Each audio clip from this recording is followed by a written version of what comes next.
5월 12일 오늘 만나 성경 말씀은 창세기 41장 15절 16절 말씀입니다. 바로가 요셉에게 말하였다. 내가 꿈을 하나 꾸었는데 그것을 해몽할 수 있는 사람이 없다.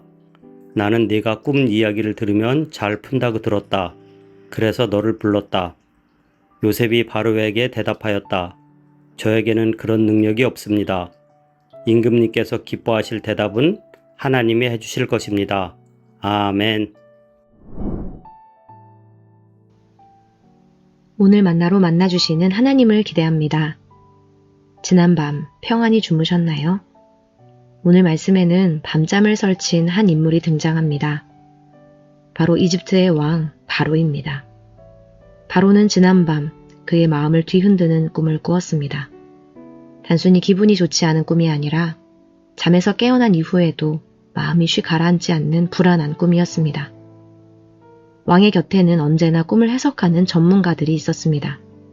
점술가와 술객들, 그리고 지혜자들이 꿈의 상징을 분석하고 그 의미를 풀어 왕에게 전달하는 역할을 맡고 있었습니다. 그런데 이번만큼은 달랐습니다. 그 누구도 왕의 꿈을 해석하지 못했습니다. 이집트 왕실은 위기에 빠지게 되었습니다. 현대인에게는 이 말씀이 쉽게 이해되지 않습니다. 꿈 하나 해석하지 못한 것이 왜 이렇게까지 문제가 되는지 의아합니다. 그러나 과거 고대 이집트의 세계관 속에서 이 사건은 위급한 상황이었습니다. 그들은 왕을 신의 질서를 대리하는 존재, 즉 신의 아들로 여기면서 왕이 꾸는 꿈은 신이 인간에게 보내는 메시지로 이해했기 때문입니다. 그렇기에 왕이 꿈을 꾸었다는 것은 개인적인 경험이 아니라 국가 전체의 운명과 직결된 사건이었습니다. 그런데 그 꿈이 해석되지 않는다는 것은 신의 메시지는 주어졌지만 그것을 이해할 수 있는 길이 막혀버린 상황이었습니다. 무엇을 어떻게 해야 할지 알 수 없는 막막함 속에서 한 사람이 주목을 받게 됩니다. 바로 감옥에 있던 히브리 청년 요셉입니다. 요셉은 과거에 술관원의 꿈을 해석해 주었지만 이내 잊혔습니다. 그러나 국가적 위기의 순간에 그 술관원은 다시금 요셉을 떠올리게 되었습니다. 바로는 그 요셉을 불러 이렇게 말합니다. 15절 말씀입니다. 내가 꿈을 하나 꾸었는데 그것을 해몽할 수 있는 사람이 없다. 나는 내가 꿈 이야기를 들으면 잘 푼다고 들었다. 그래서 너를 불렀다. 바로는 요셉의 꿈 해몽 능력을 기대합니다. 요셉을 이집트의 점술가와 술객처럼 대한 것입니다. 바로는 여전히 인간의 능력과 지식 체계 안에서 답을 찾고 있었습니다. 그러나 요셉은 이렇게 대답합니다. 16절 말씀입니다. 저에게는 그런 능력이 없습니다.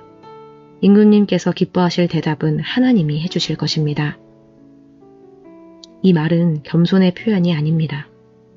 요셉은 지금 감옥에서 나와 왕 앞에 섰고 이 기회를 잘 잡으면 인생이 바뀔 수도 있는 순간입니다.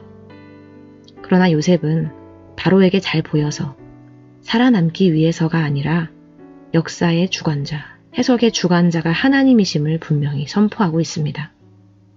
요셉은 자신의 능력은 부정하지만 동시에 하나님의 주권은 확신합니다. 저는 할 수 없습니다. 그러나 하나님은 하실 수 있습니다. 이 고백은 누가 우리의 삶을 해석하시는가에 대한 근본적인 선언입니다. 지금 우리의 삶에도 해석되지 않는 순간들이 있습니다. 왜 이런 일이 일어나는지, 앞으로 어떻게 될지 알 수 없는 막막함이 있습니다. 그럴 때마다 우리도 이 요셉의 고백을 붙들어야 합니다. 저에게는 그런 능력이 없습니다. 그러나 하나님은 하실 수 있습니다. 중요한 것은 상황이 아니라 그 상황을 주관하시는 하나님을 신뢰하는 것입니다. 바로의 문제는 꿈이 아니었습니다. 꿈이 해석되지 않는 것이 문제였습니다. 오늘 우리도 마찬가지입니다.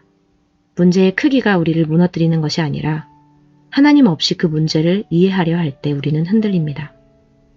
그러나 이제 요셉은 하나님을 신뢰함으로 하나님께서 주시는 지혜를 따라 담대하게 꿈을 풀어냅니다.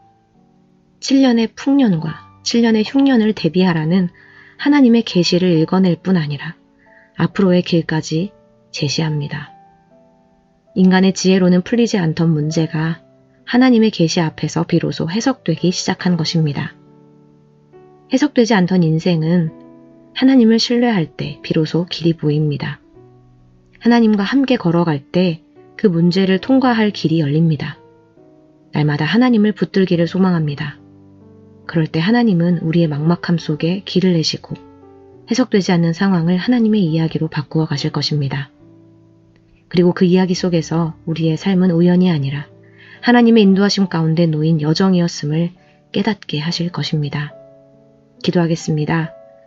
하나님, 바로의 궁정에 찾아온 위기처럼 우리 삶에도 여전히 이해되지 않는 순간들이 있습니다.